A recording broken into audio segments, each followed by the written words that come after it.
Barra de Opinión presenta.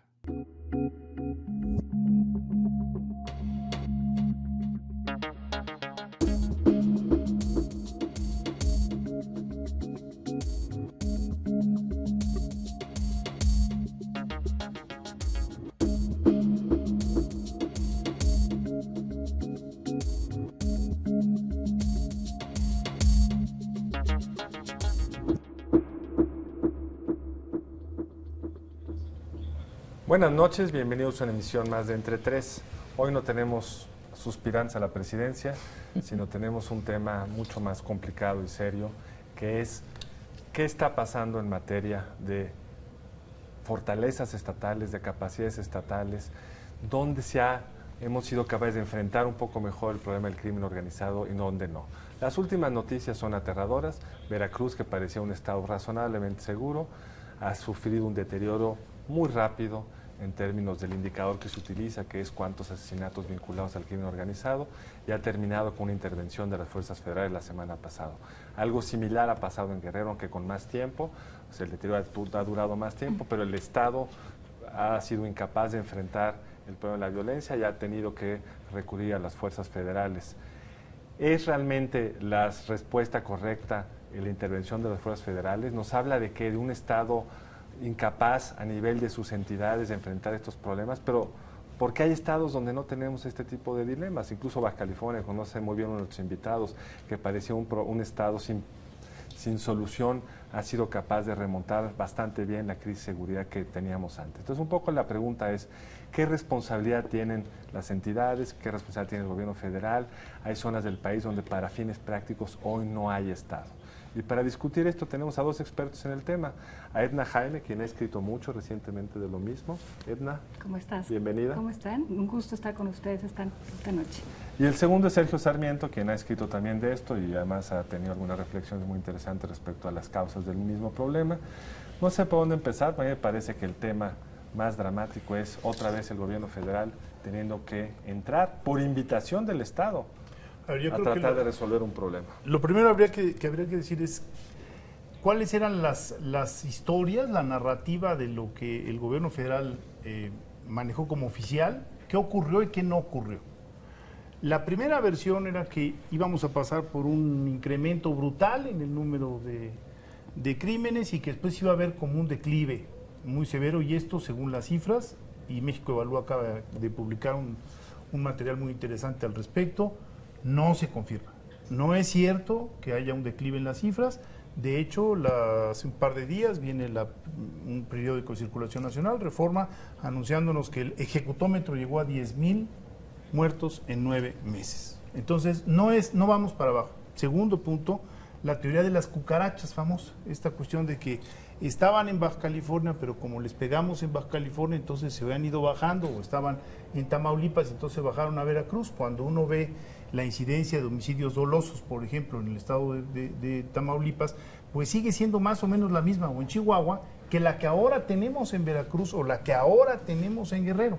Es decir, no hay un corrimiento en descenso, no solo geográfico, sino en descenso numérico, sino que seguimos conservando entidades con altos niveles de incidencias delictivas. Y la tercera cuestión, que yo creo que vale la pena poner sobre la mesa, es que nos pasamos de delitos federales a delitos locales, con un incremento brutal en algunos de ellos, como por ejemplo secuestro, que se incrementó en 83% en el 2010. Robo de autos. Entonces, ahí, digamos, hay dilemas que tenemos que enfrentar, tanto federales como estatales. Yo nos pondría un matiz. Sí hay entidades que han mejorado.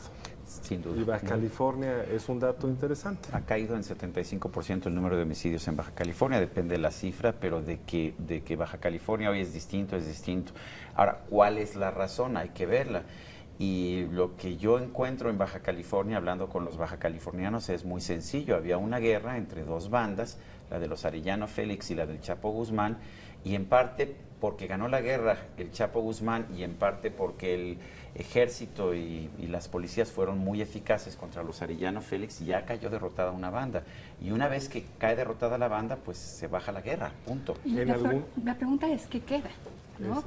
Me parece que el caso de Baja California puede ser pues un caso, no sé si llamarlo de éxito, porque Baja California sigue teniendo indicadores muy Preocupante, graves, sí. ¿no?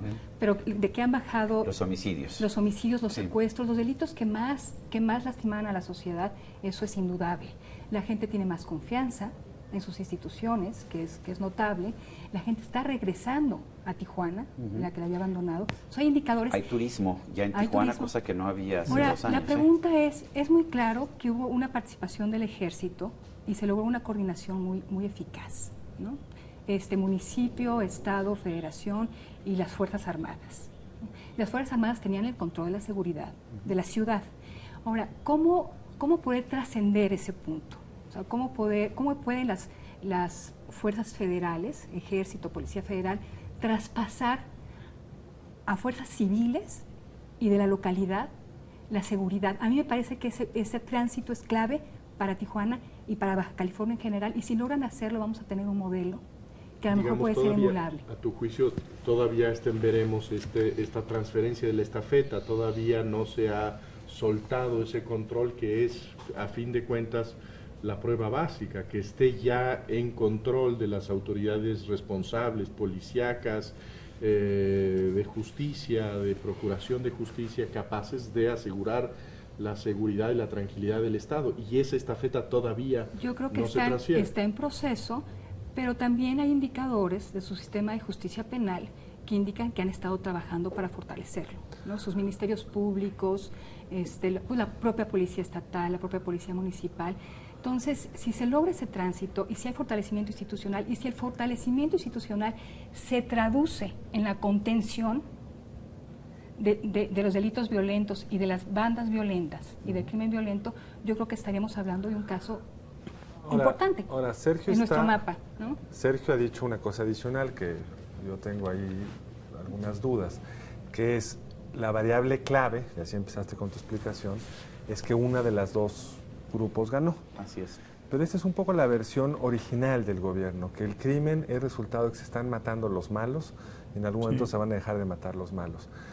Lo que es preocupante en muchas zonas es que los malos ya tienen un abanico de negocios mucho más amplio. Y el caso claro era Michoacán.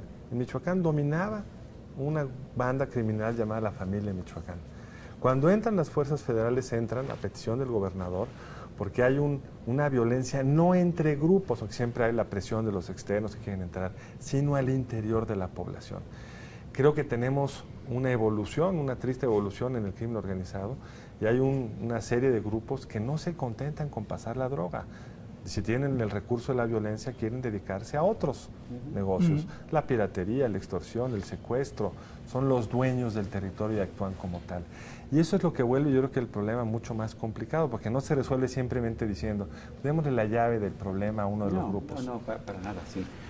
Ahí me parece que el peligro que sugieres es esta amenaza de constituir en enclaves regionales, digamos, mafias hegemónicas, en donde quizá pueden tranquilizar en algún sentido la plaza, en tanto que no hay esta violencia tan sangrienta, pero que a fin de cuentas tienen extorsionar a la sociedad, que tienen a los negocios intimidados para el pago de los derechos de piso, en donde sigue habiendo el uso selectivo de la violencia, y que sigue siendo un poco lo que planteabas al principio, pues evidencia de un Estado que fracasa en su imperativo de establecer la ley pareja para todos. Ahora, también ahí hay un problema de nuevo de narrativa. La narrativa del gobierno federal lo que dice es, al fin y al cabo hemos doblegado a las grandes bandas. Lo cual, bueno, podría ser discutible, pero es cierto que ha habido golpes muy importantes. Pero en sustitución de esas grandes bandas, lo que tenemos ahora son organizaciones locales múltiples, o sea, el estudio de Eduardo Guerrero sobre la multiplicación de las bandas nos habla de que en 2007 había 11 entre cárteles y organizaciones locales, y hoy estamos en 121. 121 que, como dice Carlos, han transitado a otro tipo de delitos que, aunque menos rentables, como pueden ser el secuestro, la extorsión, etcétera, pues siguen siendo rentables porque el Estado es incapaz. Y esa es la pregunta central del bloque, ¿no? Pero la pregunta, Federico, es que dentro de los 11 que describe Eduardo Guerrero, había unos que ya se dedicaban a otros delitos. Es decir, las bandas criminales mutaron. El viejo crimen organizado que estaba solo en el negocio, como se dice ahora, el trasiego de drogas, que no sé cómo se inventó esa palabra, se inventó en algún momento en los últimos años, se dedicaban a eso. Hoy muchas de ellas se dedican a otras cosas, porque parecería que es un equilibrio no estable. Si un grupo de crimen organizado controla una entidad y ha rebasado a las instituciones estatales, pues al rato la quiere suplantar. Y esa es la parte de la visión del gobierno, de la narrativa del gobierno, por usar tu palabra, que creo que no hay que tirarla tan rápido a la basura. Es decir, sí había en partes del país donde ya no había Estado. Y de hecho son los gobernadores los que piden, entren a rescatarme. No había Estado en el sentido de que la última palabra la tenía en muchos ámbitos el crimen organizado. Yo no dije que no fuera real el argumento que esgrime el gobierno federal, en el sentido de que se había perdido el control en ciertas zonas. Lo que me parece interesante es que digamos, en el ejemplo de Baja California, pasamos de la hegemonía de un grupo a la división entre dos grupos, la guerra brutal, a la posible hegemonía de otro grupo, del mismo, no lo sé, y eso ha pacificado, pues resulta que no es tesis para el resto de la República, porque en el resto de la República lo que tienes es la multiplicación brutal de organizaciones locales. Podemos hacer teorías ad infinitum, pero aquí hay un punto muy claro. Arrancamos en los años 80 con un solo gran cártel, el cártel de Guadalajara, y era un solo grupo fundamental con unos cuantos líderes perfectamente reconocibles. Se les derrotó a propósito porque estaba Amado Carrillo, Rafael Caro Quintero, estaba el Güero Palma. Ellos controlaban de alguna forma todo el narcotráfico de nuestro país y su negocio era el narcotráfico. ¿Qué pasó en los años 80? Bueno, que a todos se les metió a la cárcel, se les mató o desaparecieron de una forma u otra y empezamos a ver la multiplicación. Sale el Chapo Guzmán, empieza a pelear por el territorio de Sinaloa y de Baja California con los Arellano Félix, sale el cártel del Golfo, sale el cártel de Juárez y en un principio pues el cártel de Guadalajara se multiplica en 4. Y después vienen los golpes a estos y después tenemos 11, y después vienen los golpes y después tenemos 180. Ahora bien, los cárteles o las bandas, porque nunca son cárteles estrictamente hablando, pues son como cualquier negocio. Contratan gente, despiden gente, pero perdón Carlos o Federico o Jesús, si yo los contrato de sicarios y después los despido, que además es lo más común en ese negocio, porque no crean que se aplica mucho la legislación laboral en nuestro país, una vez que los despido, no se van a ir de guardias a un negocio para ganar 2 veces el sueldo mínimo, ni se van a ir a trabajar a una maquiladora. Entonces se van a dedicar al secuestro, se van a dedicar al robo de autos y van a buscar, pues ahora sí que lo que les dé el mercado en un momento determinado, donde tengan menos riesgo de ser detenidos o muertos y donde pues puedan obtener mayor cantidad de dinero. No, yo creo que parte de la narrativa, complementando lo que decía Federico y Carlos, era teníamos unos grupos que realmente desafiaban al Estado mexicano por su tamaño, por sus alcances. Entonces la lógica era pues fragmentarlos para debilitarlos. Ahora, eso ha traído una violencia estrepitosa. Ha multiplicado la violencia. Eso o sea, es un hecho. Una escalada de violencia que me parece esta sociedad no puede aguantar por mucho tiempo más. Pero que sigue siendo un desafío quizá más complicado de encarar. Absolutamente, yo estoy de acuerdo contigo. Yo creo que es más complicado este negocio que digamos que tiene una baraja de servicios delictivos que proveer, es mucho más complicado, porque me parece además que se va imbricando socialmente de manera mucho más compleja, que se va metiendo en la cultura de los negocios, que empiezan a asumir lamentablemente que ese es, bueno, pues a lo mejor otro impuesto que hay que pagar para sostener un restaurante y porque cambian las dinámicas locales por completo. Es decir, si hay un trastocamiento, yo creo que mucho más profundo del que se imaginaba en esta perspectiva. El daño es muy severo y muy profundo. Y veamos algunas ciudades del país donde la gente ha migrado, se ha desplazado, donde los muertos y los huérfanos y las viudas se cuentan de decenas. O sea, es impresionante. El daño es profundísimo. El daño es profundísimo. No se calculó, había otras maneras de confrontar el problema. ¿Cómo cuáles? No, lo pongo en términos de pregunta, Carlos, porque ciertamente el Estado mexicano, el gobierno federal interviene a petición de los gobernadores. lo hace en Michoacán y lo hace en Chihuahua. Es que esto es una verdadera tragedia, pero en el sentido de una tragedia griega. Todos sabemos lo que va a pasar, todos sabemos que si tomamos ciertas decisiones vamos a provocar ciertas consecuencias. Pero como en la tragedia griega, bueno, no hay forma de evitar que Edipo mate a su padre Pero y que es termine. distinto, porque no se sabía. Fue una sorpresa para todos, fue una sorpresa para la autoridad, para los críticos de la estrategia de la autoridad. ¿Cuántas veces no oímos que parecía que ya estaba tocando lo que decías tú, digamos, estábamos llegando al techo, iba a empezar a caer y los números se validan 15 días y luego resulta que no, que sigue aumentando la violencia? No tenemos una explicación por qué Ciudad Juárez se deterioró tanto. Pero sí, es decir, no es una tragedia en el sentido que no tenía que pasar esto. Es decir, no teníamos, no, yo creo que no teníamos ¿Qué por qué pudimos haber hecho? Es la pregunta de la Carlos. pregunta- la pregunta me mía, parece que hay ¿qué pudimos hay haber hecho de opciones diferente? Yo creo que, digamos, al momento donde el presidente Calderón entra al poder, que sería, podríamos haber construido un Estado fuerte hace 50 años, pero no lo construimos. Con lo que tenía el presidente Calderón, a la llamada de auxilio del gobernador Lázaro Cárdenas, No tenía opción. me parece que no tenía opción. Ay, sí creo que sí pero tiene no es, razón. en donde estoy en desacuerdo contigo es que no veíamos venir esto.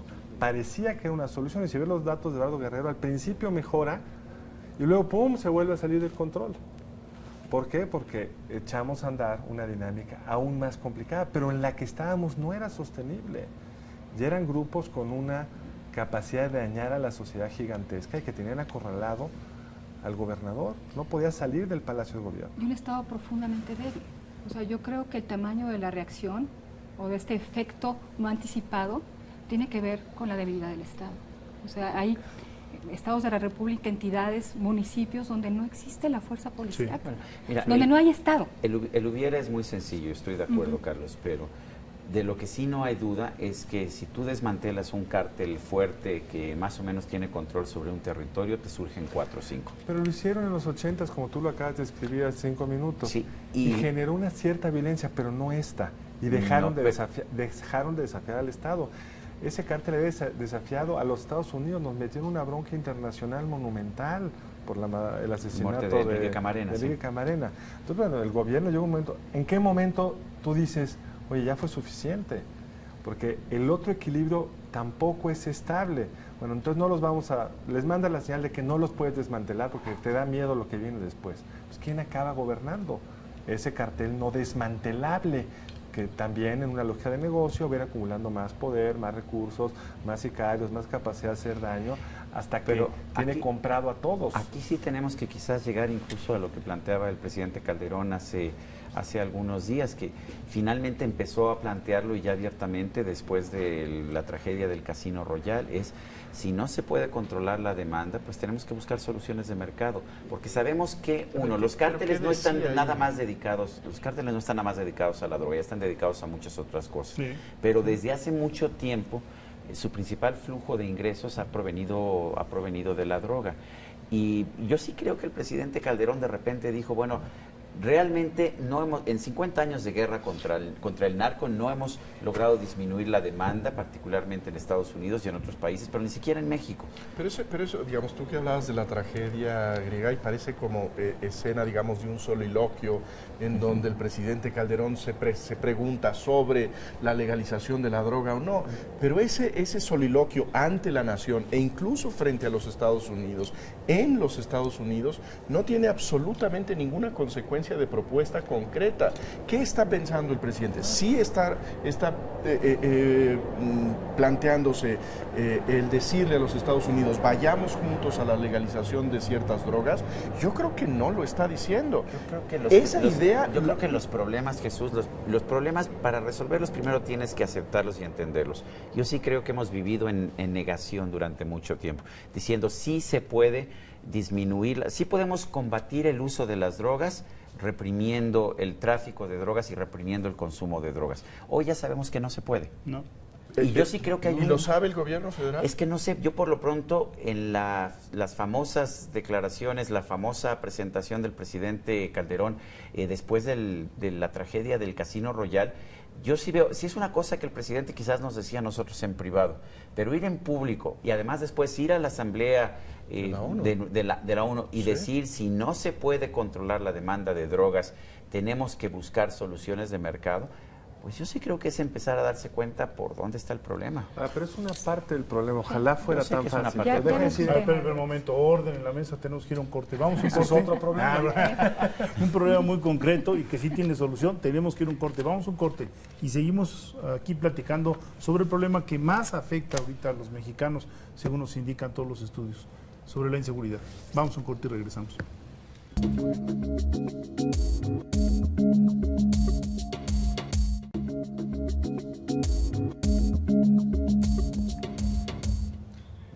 Bueno, una de las cuestiones que resulta clave en este asunto es cómo medir el éxito o fracaso de lo que estamos viviendo.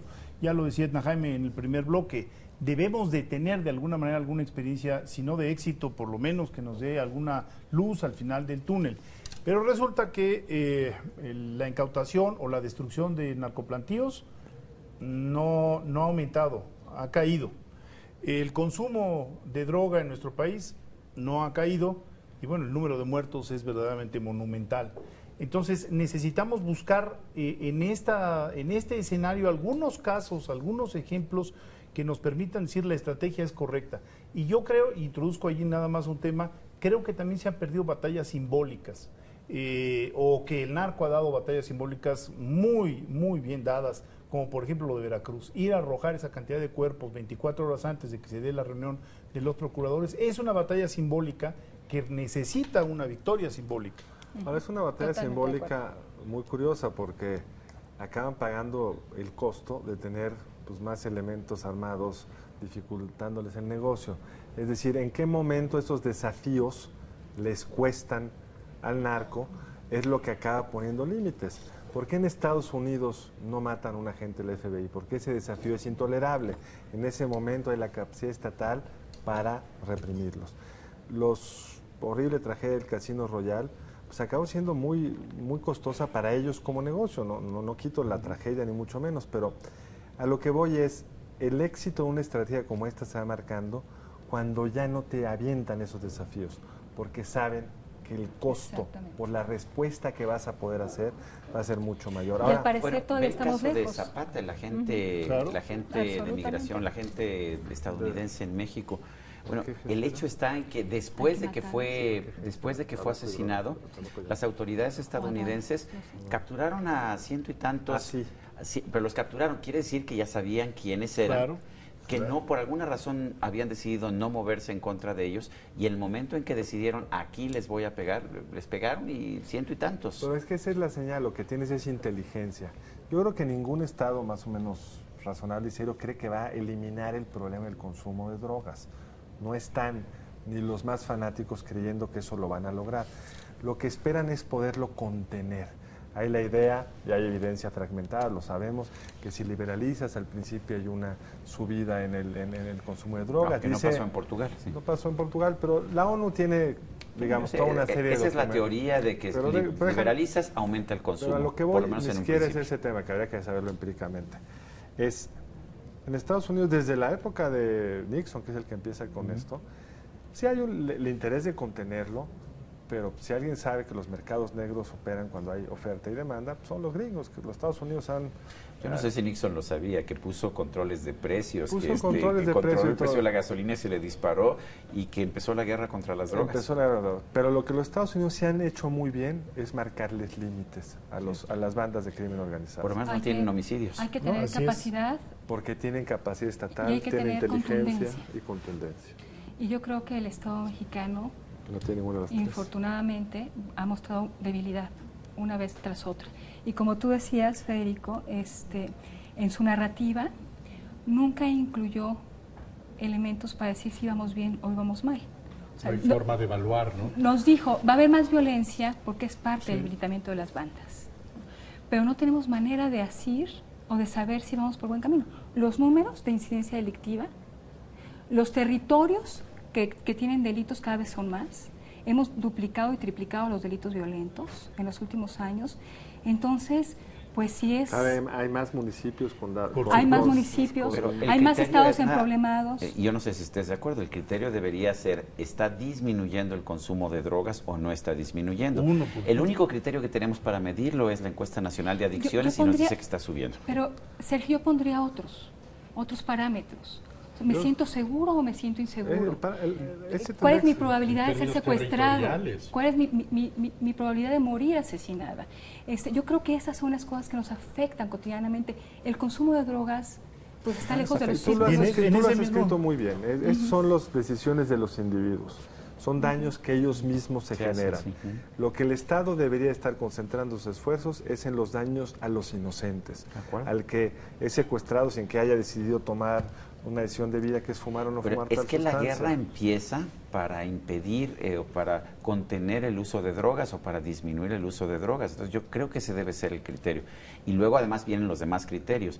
¿Dónde está la tasa de homicidios? Bueno, no he visto las cifras o no la recuerdo las cifras de Etna, pero sí recuerdo las cifras del INEGI del número de homicidios, y del 2007 al 2010 se triplicó la tasa de homicidios en el país. Son los homicidios además de registros de actas ministeriales. Ahora, no es una cuestión, otro de los parámetros que hubiera podido funcionar es la recuperación de territorios. Es decir, el argumento de la narrativa inicial era el Estado mexicano había perdido territorios. Y de pronto nos encontramos con que Tamaulipas, pues, francamente, el Estado es un Estado muy débil y hay zonas en donde no puedes entrar. Pero no solo es Tamaulipas. Entonces te cruzas y dices, bueno, también tenemos lo mismo en Veracruz. Y ahora resulta que también tienes lo mismo en Guerrero y que no puedes cruzar la carretera México-Cuernavaca sin que haya un riesgo mayor del que tenías hace 5 años. Perdón, pero entonces, ¿dónde está la recuperación de los territorios? ¿Cuál es el parámetro? Yo creo que en el parámetro que escojas, que te digan el cuál, y de todos modos, el único que están usando ahora, que es un parámetro muy engañoso, es, si fijan, han cambiado la narrativa y ahora el argumento es, teníamos 60 capos a los que queríamos detener, 28 ya están presos, muertos, extraditados. Obviamente es un parámetro que inventaron recientemente porque los otros no estaban funcionando. El objetivo, yo creo que último, y si ves los discursos del presidente Calderón, más allá de lo de la droga, que creo que siempre es un poco la retórica que está atrás, pero no entra a Michoacán para combatir la droga. Entra a Michoacán para enfrentar un grupo criminal que controla el territorio. En Michoacán, ¿ha ganado o ha perdido espacio el Estado mexicano? Yo creo que Michoacán es un caso que, si lo mides por control territorial, parecería que ha aumentado poquito el control territorial del Estado mexicano. No has ganado. Pero no has ganado. Queda claro que el Estado no puede levantar bandera de victoria en el Estado de Michoacán. Pero la familia de Michoacán hoy es más débil de lo que era antes. Su desafío al Estado es menor. El costo para la sociedad en el camino, en algunos delitos, se incrementó, por lo que describía muy bien. Se debilitan los grandes cárteles y en paralelo sube el poder de las organizaciones locales. Entonces, pues en la balanza tienes que poner las dos cosas. Se ha debilitado la familia, pero tienes a los templarios y tienes a los zetas y vete tú a saber cuál es más, ¿no? Ahora estamos, digamos, frente a la ausencia, creo, de ningún reporte, ningún testimonio independiente que sostenga que la estrategia del presidente Calderón haya sido un éxito. Creo que no hay ninguna agencia independiente que pueda sostener eso. Pero del otro lado tenemos dos cosas que me parecen muy preocupantes. Una es una obcecación presidencial que al 5º año de gobierno pues me parece que tiene muy poco margen de maniobra para revisar su estrategia y piensa que debe sostenerla hasta el final. Y por la otra, una ausencia de alternativas de quienes tendrían que estar proponiendo cosas inteligentes y serias para enfrentar el problema, que son las oposiciones. Yo no veo a Enrique Peña Nieto diciendo, esta es mi estrategia, tengo estos expedientes de la experiencia internacional que vamos a usar y vamos nosotros a perseverar en estas 2 líneas de acción y vamos a cambiar estas 8. Totalmente. No veo eso en Andrés Manuel López Obrador, no lo veo en Josefina Vázquez Mota. No hay opciones. Lo que veo me hace pensar que las hoy oposiciones, si se convierte alguna de ellas en gobierno, van a seguir igual. Pues eso es muy dramático, porque si uno ve a Enrique Peña Nieto, pues no entiende si tiene una propuesta concreta sobre el tema. Ahora, lo único que uno ve en estas entrevistas que han estado haciendo la revista Enfoque es que ya ninguno dice voy a sacar el ejército luego. Pero es reflejo lo que dice Edna. Como ya no tienen la contranarrativa, pues lo que te dicen es vamos a hacer mejor las cosas. ¿Quién querría hacerlas peor? Ebrard, que dice que va a mejorar la educación y bolsonarismo. que así se resuelve el problema, Pero ¿no? no te dicen en lo concreto. Creo que lo que no nos hemos acabado de hacer cargo es que lo que hay que hacer es instituciones estatales. Necesitas una PFP grande y fuerte, policías locales grandes y fuertes. Eso yo creo que sí. Y eso es una tarea de una generación. La verdad es que desde la federación no vamos a arreglar el problema de Vallehermoso, Tamaulipas. O sea, a lo mejor la presencia del ejército va a contener, va a disuadir, pero no va a restablecer la paz en ese municipio. Yo creo que ahí Y se la han normalidad. aparecido algunos datos que nos permiten, digamos, esta crisis lo que ha desnudado es la brutal debilidad de las policías estatales y municipales. Absolutamente. Cuando tienes entidades de la República, cuando solo tienes 2 entidades de la República que llenan el requisito de número de policías por habitante, cuando tienes entidades de la República como San Luis Potosí que invierte $12 al año en seguridad y administración de justicia por habitante, pues la verdad de las cosas es que es cierto, los señores gobernadores no, cuando levantan la mano y dicen, señor presidente, nosotros no teníamos este problema antes, tienen razón, pero también tiene razón el presidente cuando le dice, oiga, pues hagan algo, inviertan más dinero en seguridad, preparen más dinero. Ya han tenido mucho dinero. Sí, oía del secretario ejecutivo del Sistema Nacional de Seguridad Pública que le preocupaban los subejercicios del FASP. El FASP es el fondo para policías, para temas relacionados con seguridad de las entidades federativas. 73% de subejercicio en este momento del año. Cosa criminal, ¿no? Entonces, Bueno, ahí... Es que a veces no tienes forma de crear una estructura de seguridad así de la nada. Sí. Entonces terminas comprando camionetas y terminas contratando gente que no te va a servir de nada y terminas llenándote de burócratas. El Estado de Nuevo León está en una política activa de reclutamiento de policías estatales. Pero con los requisitos que ponen y con la circunstancia de guerra en la que está el Estado, nadie se quiere subir a eso. Claro. Ahora, pero esa es la tragedia del país. Del otro lado reclutan muy rápido. Habría que ver el otro lado de la moneda, o sea, ¿qué tienen que decir los gobernadores de por qué tienen un subejercicio de fondos que tienen depositados en una cuenta bancaria? O sea, no logro entender si hay rigidez en la manera en que se define desde la federación cómo se debe gastar ese dinero, no lo entiendo, pero ante las carencias institucionales que tenemos, el no ir construyendo, porque yo también puedo decir que como podemos medir que el delito se ha incrementado, podemos ver que Edna, no podríamos decir que a lo mejor sí el gobierno federal ha hecho un trabajo importante, pero que veremos los frutos dentro de 8 años más, dentro de 5 años más, porque creo que esta sí ha sido una línea, por lo menos de su argumentación, el hecho de que hay un esfuerzo de profesionalización de la Policía Federal, de un mayor énfasis en la inteligencia para combatir al delito. Y yo creo que todos reconocemos en ese lapso que no son cosas el número de homicidios. O sea, yo entiendo que puedas decir en 8 años van a mejorar las cosas, pero cuando ves que la curva es ascendente y tan dramáticamente ascendente. Pero hay datos interesantes. Esto no es un asunto, no se echa agua a unos polvitos si se tiene de pronto una policía federal profesional, se cambia un sistema judicial, los ministerios públicos se profesionalizan, se tecnifican. Creo que sí tenemos que entender que el rezago histórico, la línea de base terrible, era bajísima. ¿no? Y también hay un asunto del cual no hemos hablado, que es la penetración. Hoy viene la primera plana de hoy de varios periódicos, es la aprehensión del expresidente municipal, exalcalde de Monterrey. Adalberto Madero. Que sale libre bajo fianza por 15,000 pesos porque los delitos eran irregularidades administrativas en su gestión. Entonces estamos hablando de infiltración en todos los partidos, porque no era que los priistas estuvieran infiltrados, ¿no? Ahora resulta que... No es patrimonio de nadie. No es patrimonio de nadie y tenemos realmente indicadores de que hay una penetración brutal. Entonces si ese dinero hubiera fluido, uno se estaría preguntando de qué hubiera sido lo que decía Sergio hace un momento. Cómo canalizar bien, sanamente y de manera garantizada ese dinero te lleva un trabajo construir esa ruta. Ahora, tú ves los datos de la Policía Federal en atención de secuestros que son reportados a la Policía Federal.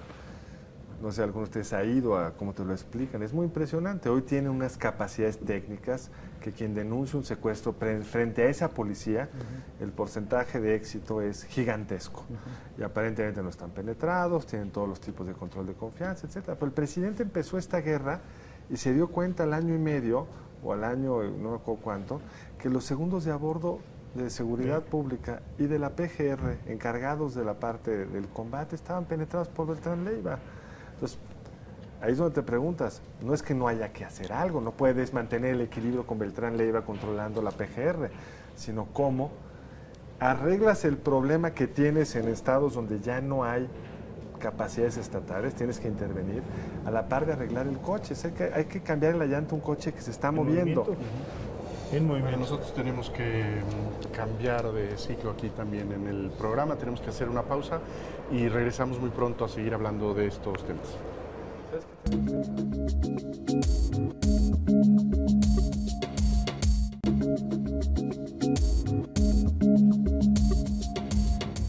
De regreso en Entre Tres, uno de los temas que se discutió mucho como por el año 3 y 4 de la administración del presidente Calderón es que no se han ido tras el dinero, es que no han entrado al tema del lavado de dinero, es que ahí está la llave que permite ir desarticulando el poder de estas bandas. Y ciertamente no lo habían hecho. Con tardanza el gobierno manda una iniciativa bastante rigurosa para cerrar algunos de los agujeros, que no lo va a resolver todo, pero por lo menos va a encarecer el lavado de dinero. Después de muchos trabajos pasa en el Senado, con algunos cambios creo que son bastante favorables, y ahí está atorado desde hace por lo menos 6 meses en la Cámara de Diputados. Entonces, bueno, estos mismos opositores que critican al gobierno porque no hace las cosas, cuando tienen, porque el PRI con el Verde tienen la mayoría en la Cámara de Diputados, no es que hayan sacado otra versión que mejoró, cambió, matizó, es que se sentaron en ella y nadie parece responsable de ello. Mira, yo no conozco la iniciativa, voy a empezar por eso, pero ha habido una serie de medidas para supuestamente controlar el lavado de dinero que han servido quizás para detener evasión fiscal. Estoy pensando en el IDE, el impuesto a depósitos en efectivo, y el control de cambios que efectivamente tenemos ahora en la frontera. Yo, la verdad, no he visto que hayan ayudado para controlar el tema del lavado de dinero. Y lo que yo veo en términos generales es que buena parte del dinero del narco en realidad llega a Estados Unidos, se queda en Estados Unidos, se produce en Estados Unidos y ahí se queda en Estados Unidos y no regresa a México o regresa en cantidades relativamente pequeñas. Establecimos el impuesto a depósitos en efectivo y de hecho ahora nos hemos dado cuenta, por ejemplo, este año se estaba planteando que tuviéramos, si no mal recuerdo, 10,000 o 12,000 millones de pesos de ingreso por el impuesto sobre depósitos en efectivo, llevábamos 2,000 millones. Y resulta que nos hemos dado cuenta de que la enorme cantidad de dinero que se movía era de supermercados, de farmacias, de tiendas de conveniencia y que no era lavado de dinero. Lo mismo con los dólares. Pero no podemos sostener al mismo tiempo que el crimen organizado es muy poderoso y que todo el dinero se queda en Estados Unidos. No lo podemos sostener porque no lo sabemos. No sabemos bien qué los está datos pasando con el dinero. Pero sí tenemos mucha evidencia. Pero ¿tú crees que ya que tienes $1 millón en Estados Unidos, vas a llevar el dinero a México y lo vas a cambiar a pesos? Está difícil, ¿no? Pues primero tienes que lavarlo y lavarlo ahí es muy difícil, luego vienen a lavarlo acá. Todos los expertos italianos, colombianos, que a lo mejor no saben bien de esto, te dicen que esa es una de las vías. Que todos los países que tienen una cierta capacidad estatal... Yo creo que todos te van a reconocer que las medidas que se han aplicado en México, que han sido dos, el impuesto a depósitos en efectivo y el control de cambios en la frontera, no han resultado. Pero hay una iniciativa que pretende regular esto, de suerte tal que ¿Pero como qué cambia? sucede... Tú depositas, o sea, tú no puedes comprar ya un coche con efectivo. Sí puedes, ves mañana a la agencia, todavía puedes, no lo puedes hacer en dólares, tendrías que hacerlo en pesos, pero lo puedes hacer en pesos. Si quieres comprar una casa con una maleta de billetes, hazlo con cuidado, pero sí lo puedes hacer. Y si la agencia va y deposita 150,000 pesos en efectivo en el banco, tiene que decir de dónde viene el dinero. Y si no, el señor de la agencia. O sea, ya tenemos reglas que te permitirían controlarlo. No son suficientes porque lo puedes hacer. Lo único que tienes que reportar es y pagar el impuesto correspondiente que te dé el IDE, pero no te obliga pero a decir... te registra. De hecho, por eso están persiguiendo fiscalmente a los que están haciendo depósitos en efectivo y no tienen una declaración de impuestos que permita determinar que tuviste ese ingreso. Por eso lo están pudiendo hacer, Pero porque sí te tienes que identificar. Lo que las experiencias y las críticas del gobierno, al gobierno en su momento era no están haciendo suficiente, pero en Colombia, en Italia, como acabaron dándole golpes más importantes a la mafia, fue por el tema del lavado de dinero, con medidas mucho más agresivas que un simple impuesto en efectivo. Cuando yo escucho lo que me dicen las personas allá en Colombia, por ejemplo, es muy difícil medir, por supuesto, la economía subterránea, es muy difícil, pero lo que me dicen allá en Colombia es, por supuesto que el flujo de drogas continúa igual. ¿Han bajado los homicidios? Sí, han bajado los homicidios, en buena medida porque se ha deteriorado mucho las FARC y se han deteriorado los secuestros políticos.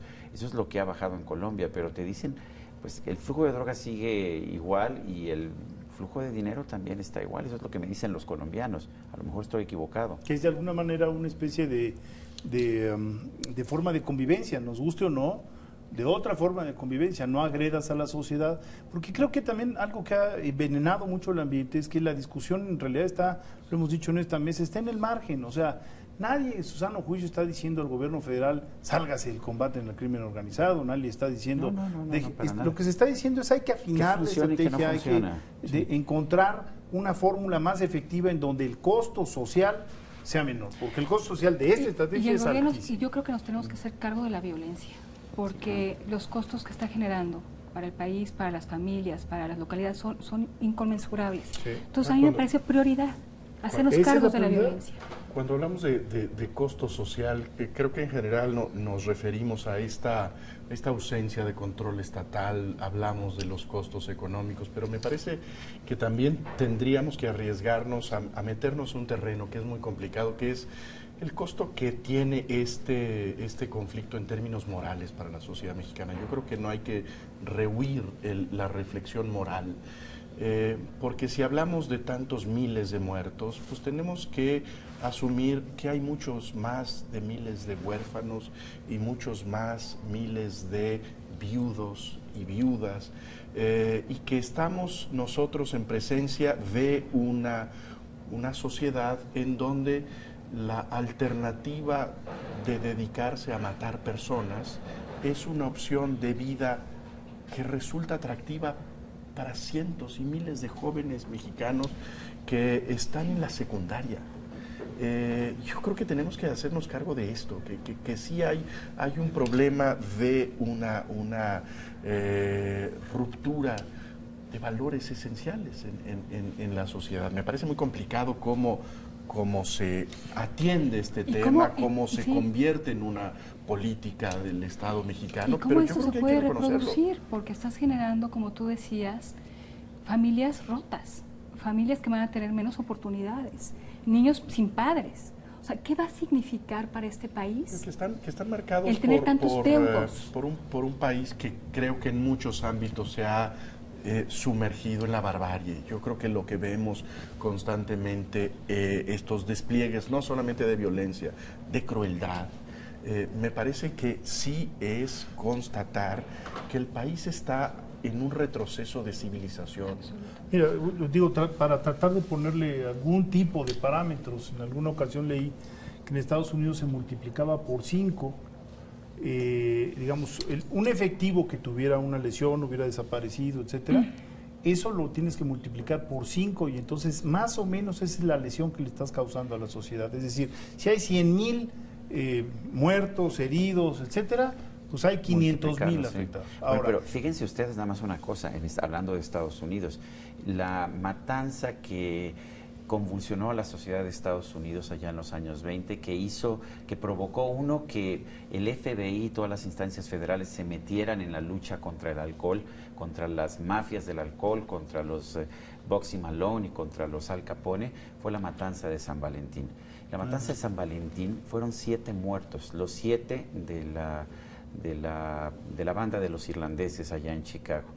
Lo curioso del caso, lo trágico del caso es que 7 muertos en México no generan ni siquiera un encabezado de primera plana. Sí, tienes toda la razón. Sí. Y el otro cara de la moneda, lo que dices tú, Jesús, de degradación moral, cuando aparecieron estos muertos, decenas de muertos en San Fernando, y empiezan los diarios o algunos diarios a contarte las historias de los parientes que llevaban semanas denunciando, buscando, y que las autoridades locales decían aquí ni pregunten, no importa, la línea de autobuses que no reportó el secuestro. Es decir, no solo es el deterioro del criminal, digamos, que bueno, en fin, es una barbarie espantosa, pero es una sociedad que se va volviendo tolerante, un Estado que se va volviendo también laxo, y de repente se vuelve sí hay... tolerante y que también reacciona desde sus impulsos clasistas. Exacto, Es decir, sí tenemos una reacción distinta frente a muertos que pertenecen a la clase media o clase media alta que a estos migrantes que no tenían conocidos en los medios de comunicación. Sí, por exhibe supuesto, que nuestra por supuesto. barbarie también es una barbarie de clase, ¿no? Y hay incluso un asunto que es dramático, y es que muchas veces no sabemos ni siquiera los nombres de las víctimas, es decir, son anónimos. Yo estoy segura, Federico, que tenemos una importante cifra negra en homicidio. Antes decíamos que era el delito donde Que no había que cifra tenía negra. Cifra negra, sí. Todos los cadáveres aparecían. Y había un acta de defunción y había un registro en un Eso fue Ministerio antes del Público. pozolero. Yo creo que tenemos una importante, imposible decir, aproximar una cifra, pero ya tenemos una cifra negra, una cifra oculta en ¿Cuántos homicidio. criminales hemos capturado? El pozolero que decía 350 personas que había diluido en ácido, y han sido detenidas personas que te dicen, pues es que yo maté a 100, yo maté a 200, y te lo dicen con una tranquilidad Sí, impresionante. Pero ¿qué hicimos que como no tiene sociedad? valor judicial. No, por supuesto que no tiene valor judicial. Es lo más triste. Sí, digamos, eso es lo más además, La pregunta para mí es ¿qué hicimos o qué dejamos de hacer para tener esto? Bueno, hay una pista que me parece muy importante. Yo creo que sí se ha relativizado el valor de la vida. Con frecuencia escucha uno en sobremesas más o menos ilustradas que dice uno, no, bueno, sí, pero de esos 50,000 muertos que vamos a tener, la gran mayoría Son delincuentes. Son delincuentes. Bueno, lo decía el Entonces, presidente eso- Calderón. Eso Ese hace era el como discurso que original. Pues esa bueno, fue la, el esa gobernador fue la de Veracruz reacción lo acaba de decir hace de unos Javier días. Duarte, perdón, a través de un Twitter. Y bueno, y después puso una ley que te dice que si mandas mensajes por Twitter que generen conmoción social, eso es un delito. Bueno, el señor debería estar en la cárcel. Por dos razones. ¿sabes? Por 2 razones. Entonces creo que sí, esa relativización de la vida o de la muerte es un valor moral que tendremos que rescatar. Un muerto es una tragedia. Por supuesto que 35,000 o 40,000, no sé en cuánto estemos, pues son muchísimas más tragedias en familiares. Y un dato que me daba el otro día un psiquiatra, México gasta algo así como 0.3% de su presupuesto en apoyo psiquiátrico, cuando los países desarrollados normalmente gastan como 3 o 4%, es decir, muchísimo más dinero. 10 veces más. En situaciones normales. Yo quiero saber cuál es el estado psicológico de las familias afectadas, de los maestros en Acapulco que no pueden ir a dar clases porque están amenazados. O sea, la afectación social es múltiple, en múltiples niveles, ¿no? Que yo creo que sí habría que reconocer que en este aspecto sí estamos ante una conmoción paralela a la conmoción Absolutamente. bélica, es decir, Sí, todo el tiempo es una guerra, se trata de rehuir la palabra, pero en términos psicológicos, pues me parece que tenemos eso en muchísimos espacios del país, en donde hay esto que nos comentabas tú de la experiencia de estar apenas unas horas o unos días en Tamaulipas, la sensación de verse el peligro de ser asesinado en la calle, ¿no? Yo creo que sí hay que hacernos cargo de que independientemente del éxito, digamos en el escenario ideal de que esto terminara felizmente en el último día de gobierno de Felipe Calderón, bueno, la cicatriz, Es impresionante. el costo posterior me parece que sí marcará una generación, ¿no?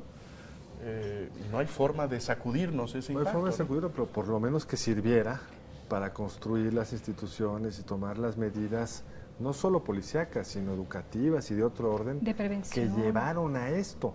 Porque tampoco tenemos una explicación. Digamos, siempre hemos dicho, México es muy violento, hay mucha evidencia de que los cárteles de droga en Sinaloa en los 70s, cuando la Operación Cóndor, eran tan violentas como ahora.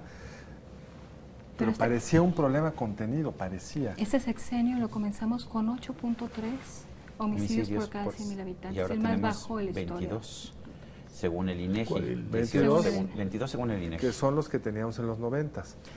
Más Son o muy menos. distintos. 20. No quiero hacer Son una muy analogía, distintos. solamente quiero decir que el país ha atravesado por muchas fases de enorme violencia y nunca hemos enfrentado el problema de... Lo peor de todo es que bajó el índice de homicidios de forma radical y que Brutal. llegamos en el 2007 a tener este índice de 8. Y utilizando una palabra de Jesús, nos estábamos haciendo más civilizados, ¿no? Sí. Como que la disputa se dirimía por canales No de muerte. no de muerte. Y es contagioso. El problema es que esta degradación se Es contagia. una lección O sea, de- los seres humanos tenemos esas dos tensiones, la civilizada y la no civilizada. Y cuando paga la no civilizada, resuelves conflictos que antes resolverías de otra vía. Te vas acostumbrando, sí. El caso de ese presidente municipal de Doctor González, Nuevo León, que lo asesinaron, crimen organizado, pero pues como era un personaje conocido, le rascaron un poquito más y resultó que era su compadre o su socio resolviendo un problema de tierras, que en otro contexto lo hubiera resuelto por la vía judicial, a gritos, qué sé yo, pero no mandándolo matar. Bueno, tenemos que terminar el programa. En otro No ha punto de sido, vista. no ha sido un programa muy alentador, pero era un programa que necesitábamos hacer. Yo quiero agradecerle, Edna Jaime, Al contrario. mil gracias por haber Muchas estado con gracias. nosotros. Muchas gracias por la invitación. Sergio Sarmiento, Gracias, Federico. qué gusto Jesús, tenerte por Carlos, acá. gracias. Y a usted lo esperamos la próxima semana en otra emisión de Entre Tres. Que descanse. Buenas noches.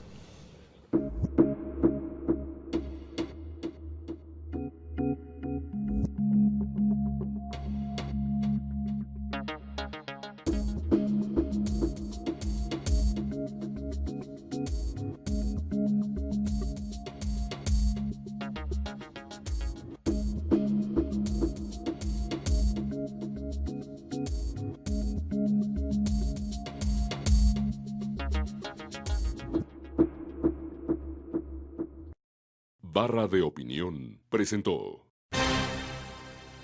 El escenario económico mundial se deteriora y la recesión amenaza a los países ricos. Así lo confirman informes divulgados en Europa y Estados Unidos.